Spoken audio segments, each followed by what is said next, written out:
Hello and welcome. In this video, we'll be covering k-means clustering. So let's get started. Imagine that you have a customer dataset and you need to apply customer segmentation on this historical data. Customer segmentation is the practice of partitioning a customer base into groups of individuals that have similar characteristics. One of the algorithms that can be used for customer segmentation is k-means clustering. K-means can group data only unsupervised, based on the similarity of customers to each other. Let's define this technique more formally. There are various types of clustering algorithms, such as partitioning, hierarchical, or density-based clustering. K-means is a type of partitioning clustering.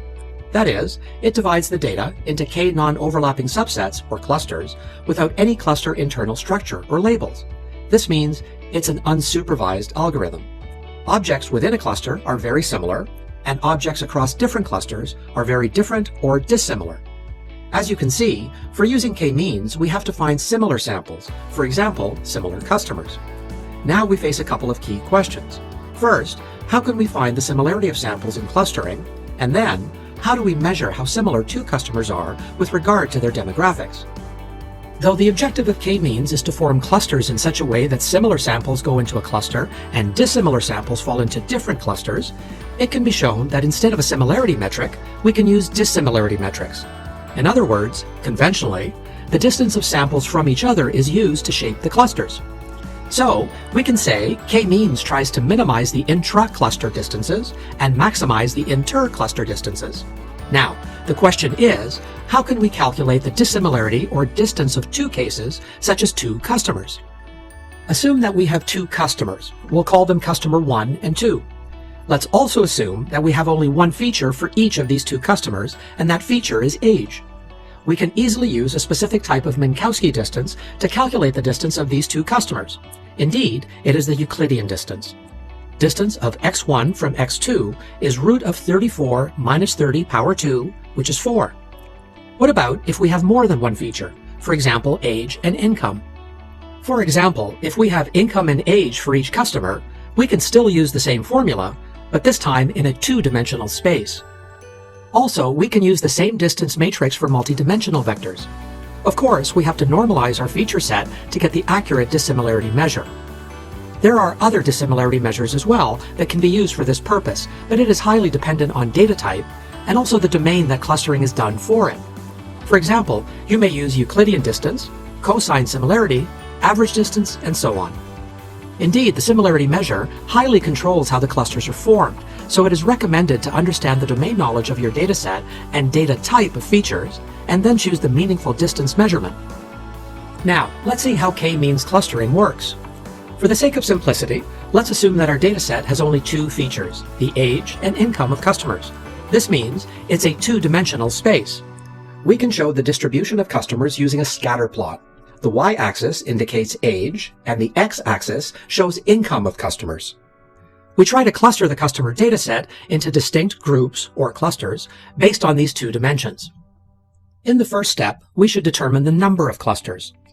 The key concept of the k-means algorithm is that it randomly picks a center point for each cluster. It means we must initialize k, which represents number of clusters. Essentially, determining the number of clusters in a dataset, or k, is a hard problem in k-means that we will discuss later. For now, let's put k equals 3 here for our sample dataset. It is like we have 3 representative points for our clusters. These 3 data points are called centroids of clusters and should be of same feature size of our customer feature set. There are 2 approaches to choose these centroids.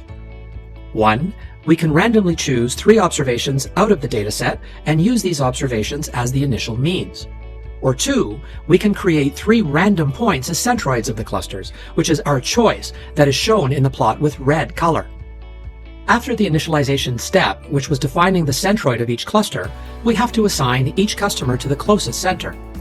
For this purpose, we have to calculate the distance of each data point, or in our case, each customer, from the centroid points. As mentioned before, depending on the nature of the data and the purpose for which clustering is being used, different measures of distance may be used to place items into clusters. Therefore, you will form a matrix where each row represents the distance of a customer from each centroid. It is called the distance matrix. The main objective of k-means clustering is to minimize the distance of data points from the centroid of its cluster and maximize the distance from other cluster centroids.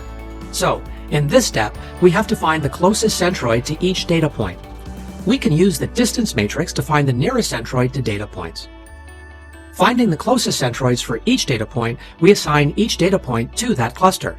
In other words, all the customers will fall to a cluster based on their distance from centroids. We can easily say that it does not result in good clusters because the centroids were chosen randomly from the first. Indeed, the model would have a high error. Here, error is the total distance of each point from its centroid. It can be shown as within cluster sum of squares error. Intuitively, we try to reduce this error. It means we should shape clusters in such a way that the total distance of all members of a cluster from its centroid be minimized. Now, the question is, how can we turn it into better clusters with less error? Okay, we move centroids. In the next step, each cluster center will be updated to be the mean for data points in its cluster. Indeed, each centroid moves according to their cluster members. In other words, the centroid of each of the three clusters becomes the new mean. For example, if point A coordination is 7.4 and 3.6, and point B features are 7.8 and 3.8, the new centroid of this cluster with 2 points would be the average of them, which is 7.6 and 3.7. Now we have new centroids. As you can guess, once again, we will have to calculate the distance of all points from the new centroids. The points are reclustered and the centroids move again. This continues until the centroids no longer move. Please note that whenever a centroid moves, each point's distance to the centroid needs to be measured again. Yes, k-means is an iterative algorithm, and we have to repeat steps 2 to 4 until the algorithm converges. In each iteration, it will move the centroids, calculate the distances from new centroids, and assign data points to the nearest centroid. It results in the clusters with minimum error or the most dense clusters. However, as it is a heuristic algorithm, there is no guarantee that it will converge to the global optimum, and the result may depend on the initial clusters. It means this algorithm is guaranteed to converge to a result, but the result may be a local optimum, i.e., not necessarily the best possible outcome. To solve this problem, it is common to run the whole process multiple times with different starting conditions. This means with randomized starting centroids, it may give a better outcome. And as the algorithm is usually very fast, it wouldn't be any problem to run it multiple times. Thanks for watching this video.